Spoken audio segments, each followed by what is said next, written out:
Imagine yourself waking up to McDonald's. Great, right? It's every American's dream.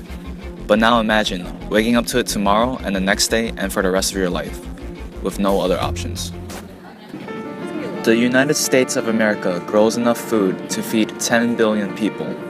Yet 42.2 million Americans, 13.1 million of whom are children, live in food deserts. Nearly half of them are low income. They live in areas that are at least 10 miles away from grocery stores. What's a food desert, you ask? A food desert is a part of the country vapid of fresh fruit, vegetables, and other healthy whole foods. There is a shortage in grocery stores, farmers markets, and healthy food providers.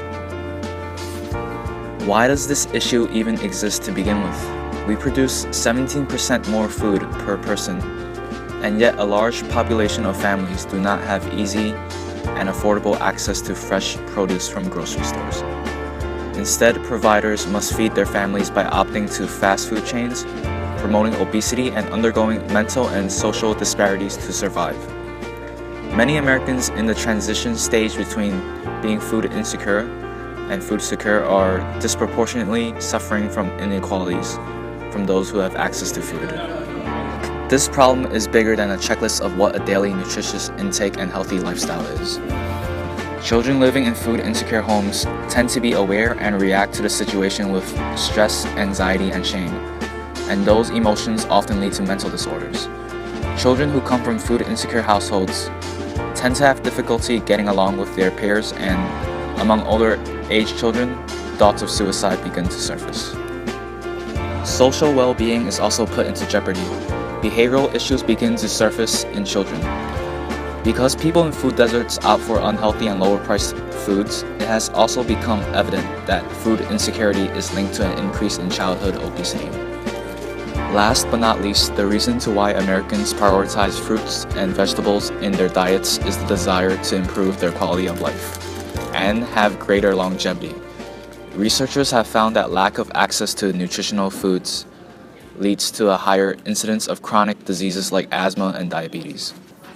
We must begin with policy change to tackle this problem. We want to create a policy that will promote healthy eating that is sustainable. First, we encourage private and non-profit sectors to invest in grocery stores and supermarkets in underserved communities so that children can grow into healthy individuals.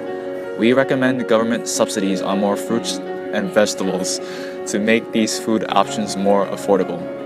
With proper access to nutritious foods, the issue of obesity will most certainly decrease. Secondly, we want to establish new educational programs geared towards providing access to those living in food insecure regions. We must ensure that children are able to understand the healthier options at grocery markets and improve their knowledge of how to prepare foods in a cost-effective manner. Think about what you buy at the grocery store. We're sure you have vegetables and fruits in the cart, and even some protein.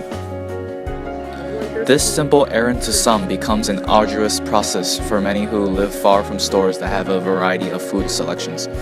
So, what are we waiting for?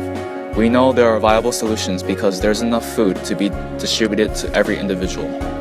Let's give our children the food they deserve. It's all about collaboration. So let's begin.